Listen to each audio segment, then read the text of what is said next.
Vamos a analizar estas palabras y también todo lo que está ocurriendo en el Congreso con el doctor Pedro Cateriano, expresidente del Consejo de Ministros, exministro de Defensa también en nuestro país. Doctor Cateriano, bienvenido a Sin Vueltas. Encantado. ¿Qué le parece la respuesta del ministro de Defensa, Jorge Chávez, frente a esta moción de interpelación y, atención, la de censura que ha anunciado Renovación Popular? Bueno, brevemente, si me permite una licencia en algo que tiene que ver, por favor, que ha mencionado hoy día el ministro Chávez. Adelante.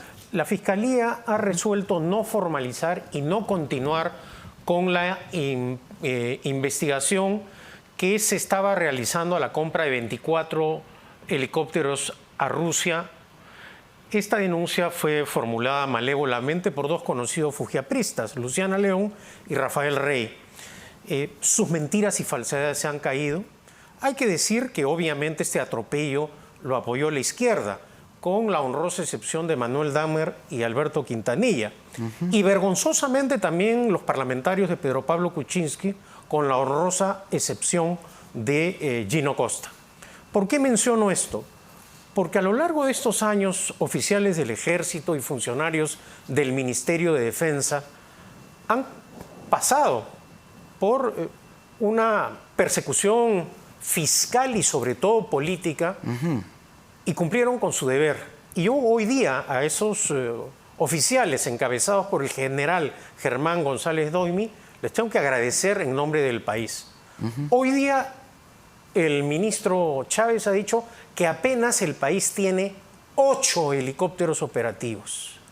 Esta es una muestra más de la pésima gestión pública, de la inoperancia del gobierno de Castillo y de los que lamentablemente han tenido a su cargo el sector defensa. Claro. Una de las razones por las cuales hay estas dificultades hoy para no atender rápidamente a la población es precisamente porque muchos de los equipos de las Fuerzas Armadas no han tenido mantenimiento, no han sido logísticamente apoyados o sometidos a revisión técnica en su oportunidad. Ahora, comprendiendo eso, pero ¿cuánta podría ser la responsabilidad, en este caso, del ministro de Defensa en lo que ha ocurrido? A ver, la responsabilidad política la establece la Cámara, el Congreso, en base a criterios políticos subjetivos.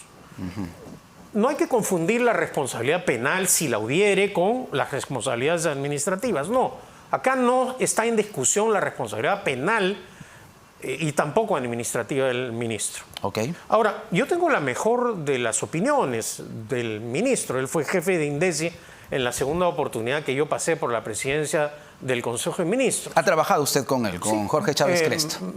En el momento crítico de la pandemia, los veintitantos días que estuve en la PCM. Correcto. Sé de su capacidad de trabajo, sé de su liderazgo, pero este es otro contexto político, en donde fundamentalmente el Congreso quiere una respuesta política. Y yo creo que por esa razón está tramitando, mejor dicho, ha sido interpelado el día de hoy y se está tramitando una moción de censura. Ahora, yo ratifico hoy lo que siempre he dicho. Hay momentos en política. Esta crítica situación, esta coyuntura política, ¿es oportuna para interpelar al ministro de Defensa y al ministro del Interior? ¿Para usted es oportuno? Yo ¿o no? he dicho, y lo mantengo y me ratifico, en momentos de emergencia nacional hay que apoyar a la autoridad. Luego de la emergencia, naturalmente, hay que exigir las responsabilidades políticas, si las hay, que en este caso creo que hay responsabilidades políticas. Pero considero que no es oportuno que en medio de la crisis se estén interpelando e intentando censurar ministros. Esto ahonda la inestabilidad política del país. Jorge Montoya, parlamentario de Renovación Popular, ha ido a la yugular, si se quiere, de Jorge Chávez, el ministro de Defensa. Desde antes de la interpelación ha dicho que iba a presentar una moción de censura y de hecho lo ha cumplido. ¿Le extraña la actitud de Jorge Montoya? No lo sé, en todo caso está en su derecho de presentar, de interpelar y de censurar. Pero acá lo que está claro, si hacemos un análisis de lo que ha venido aconteciendo el día de hoy en el Parlamento, es que hay una alianza tácita entre el gobierno y el Parlamento. el Parlamento continúa malinterpretando jurídicamente la vacancia por incapacidad moral permanente y hace un uso político dañino de este mecanismo constitucional. Nunca el constituyente, y jamás se le pasó por la cabeza a ningún parlamentario en congresos anteriores, aplicar este mecanismo como lo vienen mal utilizando los parlamentos. Se refiere a la moción de vacancia en contra de Dina Boluarte. En nuestro país no hay revocatoria de mandato. Al presidente solo se le puede acusar por las causales que establece el artículo 117. Así es. Y este Parlamento, como el anterior, al anterior se le advirtió. No al anterior, sino al que forzó la renuncia de Kuczynski. Se le advirtió que se estaba abriendo una vía legal para la inestabilidad política y de la institucionalidad democrática, forzando esta figura para finalmente lograr la renuncia de Kuczynski. ¿Qué ha traído esto como consecuencia? 6 presidentes de la República. Sí. En ningún país, en ninguna democracia occidental existe esto. Razón por la cual hay que demandar una reforma constitucional urgente, que es una tarea que se niegan a realizar los parlamentos. ¿Por qué razón? Porque pierden poder. Con este mecanismo se han arrogado un poder que la Constitución no le da. Y eso hay que condenarlo, ¿no? Claro, doctor Cateriano, pero en su momento ni siquiera el Tribunal Constitucional pudo resolver este tema. La señora Ledesma se lavó las manos, ¿no es cierto? Pudo hacer el Tribunal Constitucional resolver este tema. Inclusive, posteriormente, los parlamentarios no han hecho nada para zanjar este tema. Si se quiere establecer el juicio político o el impeachment o acusación constitucional, que se establezca, pero no tener este mecanismo express que viola el debido proceso, que repito, no existe en ninguna democracia occidental seria, se venga aplicando de esta manera abusiva. Y esto además afecta gravísimamente la reputación internacional del país. Tenemos una moción de censura contra Jorge Chávez, ministro de Defensa, otra contra Vicente Romero, el ministro del Interior. ¿Cuánto afecta esta situación de las interpelaciones, las censuras, a la estabilidad del país? A ver, para la gestión pública, en plena emergencia, reitero, interpelar y censurar ministros, claro que afecta la gestión de ambos ministerios. Solo el cambio, la caída del ministro, implica una parálisis en el nombramiento de ministros, en la preparación. Porque un ministro viene con toda su gente y saca a la gente del anterior. Normalmente es así. Pero hay que ver también, bueno, por lo menos este gobierno tiene una, digamos, noción más sensata para designar personas. Tampoco digo, como acaba de decir mi ex colega de cartera, Jorge Nieto, que estamos ante un gobierno derechista. No. Acá estamos frente a una presidenta que además se ha proclamado de izquierda, que ha ratificado su criterio ideológico y político de izquierda. Esta es la izquierda que no se preparó para gobernar. La señora Boluarte formó parte de la fórmula electoral del señor Castillo. Claro, entró como vicepresidente en la fórmula de Pedro Castillo. Y no solo eso. Muchos no se acuerdan. Trabajó con el señor Cerrón. Así es. Entonces, uno puede confiar respecto de una persona que trabajó con Cerrón. En mi caso, yo no confiaría. Tengo mis dudas. Pero lo concreto es que ella accedió constitucionalmente a la presidencia. ¿Y qué quiere esta izquierda radical? Con el grupo más radical del Congreso. Cargarse a la presidenta Boluarte. Quieren no solo ya pedir su renuncia, que el pedido de renuncia es constitucional, sino una asamblea constituyente violentando el procedimiento que establece la Constitución. ¿Quién puso a Fujimori en el poder? Porque pronto estamos por otra vez rememorar el golpe del 5 de abril de 1992. Claro, el 5 de abril. ¿Quién lo llevó al poder a Fujimori? ¿Quién lo hizo presidente de la República? La izquierda, con el apoyo del APRA. ¿Y quién llevó a sabiendas que no tenía preparación, no tenía experiencia de gobierno, no tenía cuadros técnicos y que iba con un vientre de alquiler al poder? ¿Quién llevó a la señora Boluarte? La izquierda.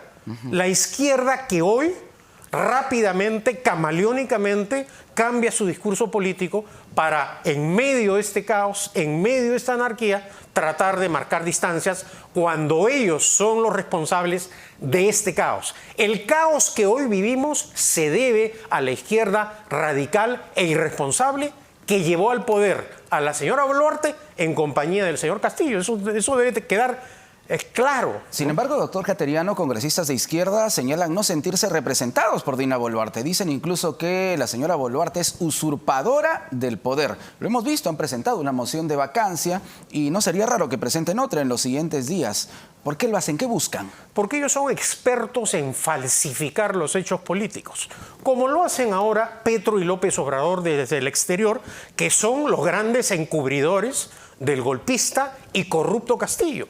La izquierda, lo hemos visto hoy día en el debate de la vacancia, con gran cinismo, ahora dice que la vacancia contra la señora Boluarte es constitucional. Y hace algunos meses sostenían que la vacancia por incapacidad moral permanente contra Castillo era inconstitucional. O sea que la izquierda no tiene ningún reparo en cambiarse de camiseta y de cara para actuar en base a sus conveniencias e intereses personales y políticas.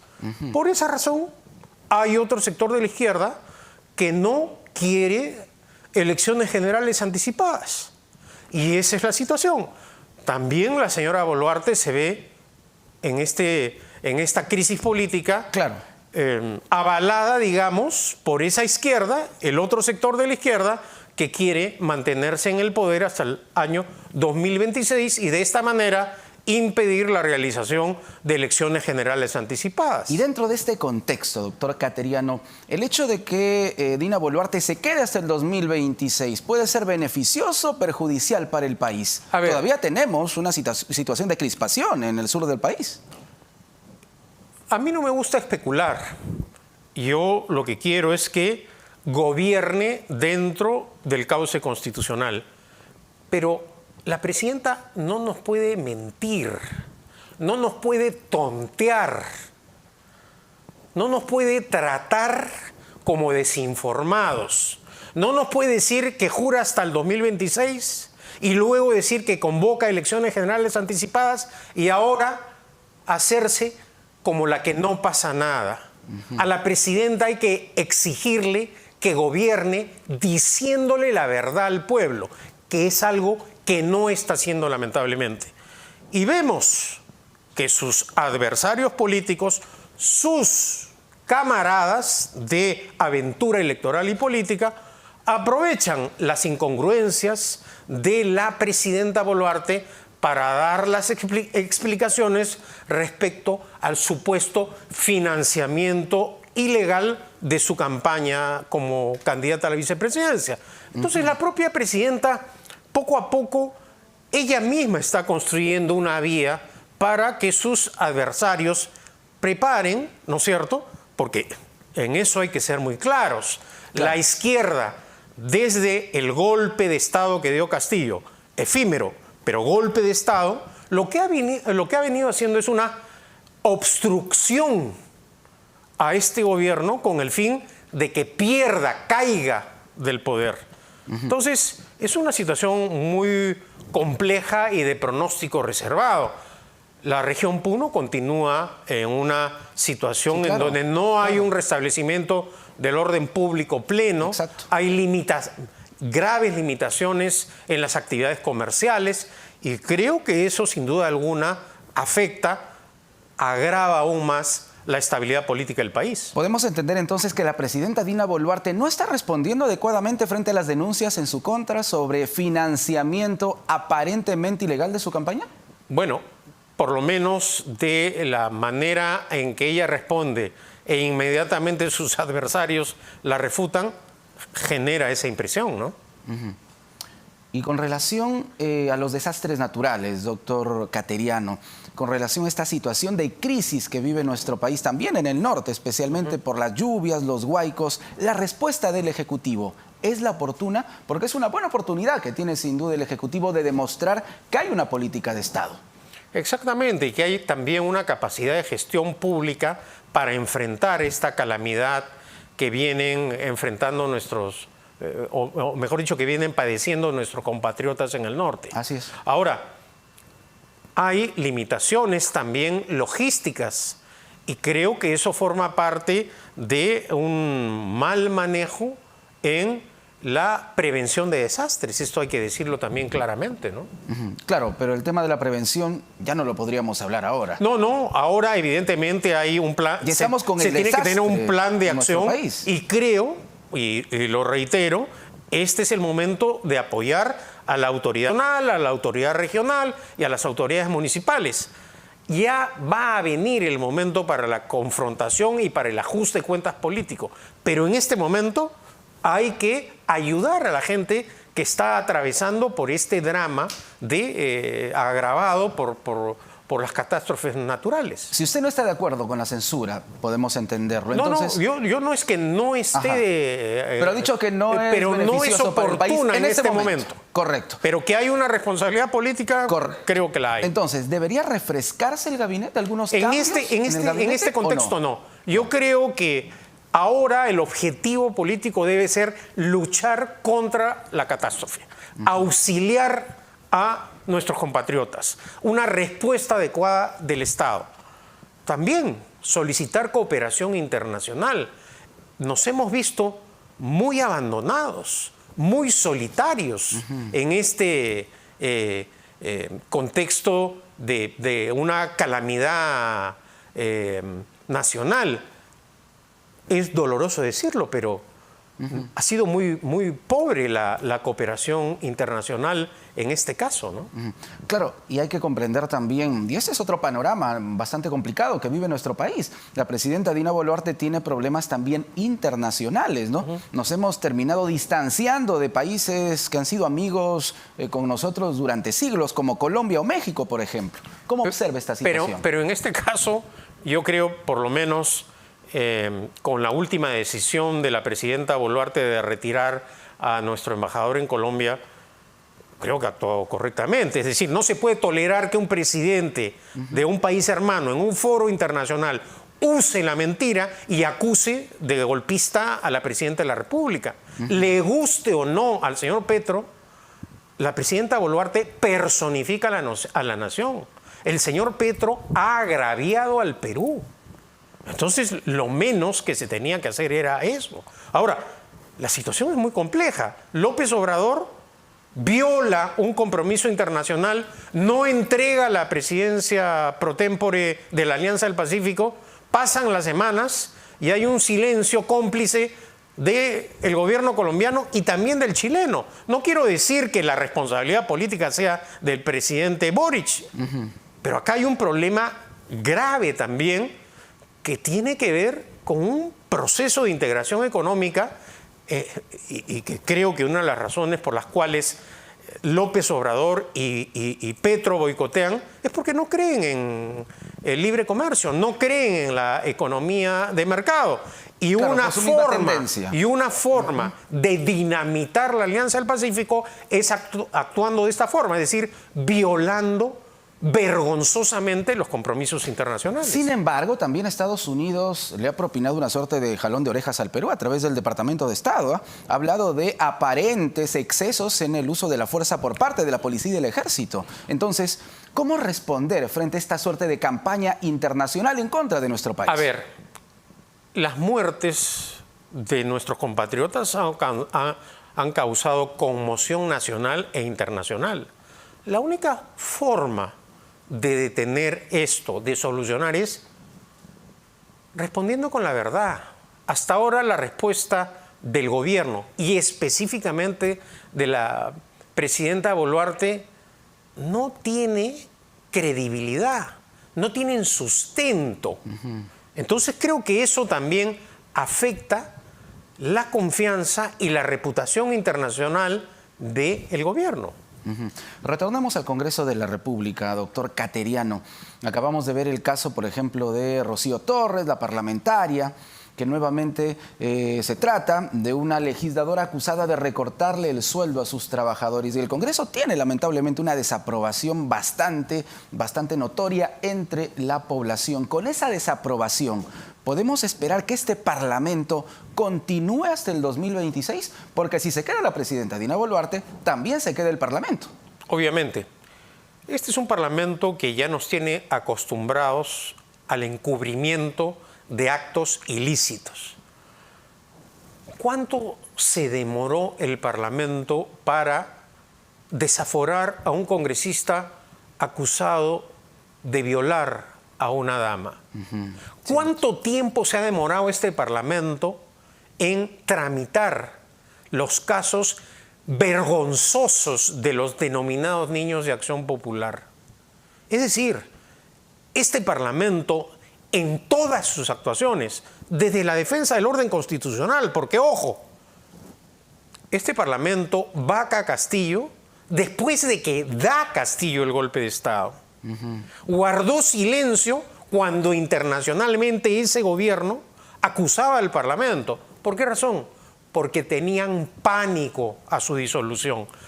Por lo tanto, esta conducta parlamentaria es vergonzosa, inaceptable, absolutamente condenable. ¿Qué podemos esperar? Bueno, nadie pide actos de violencia, como ya se han presentado algunas situaciones complejas con algunos parlamentarios. Sí, claro, claro. Pero lo que debemos hacer es ejercer el derecho de crítica, de protesta, frente ya no solo a un ejercicio abusivo y frívolo del poder, sino de un claro encubrimiento de actos ilícitos, en donde ya no llama la atención que una parlamentaria le quite el dinero a sus subalternos. Claro, sus trabajadores. O que los parlamentarios se dediquen a viajar en plena emergencia nacional. No. Entonces, ciertamente el Parlamento ha ayudado a que su reputación, su credibilidad esté en esta situación de caos. Estamos hablando de 6% de aprobación, ¿no? Una cifra nunca antes vista para un Parlamento, por más malo que haya sido el Parlamento en nuestro país. Exactamente. Doctor Cateriano, gracias. Muchísimas gracias por su aporte. Buenas noches. Encantado. El doctor Pedro Cateriano, expresidente del Consejo de Ministros, ha contestado a nuestras preguntas envueltas aquí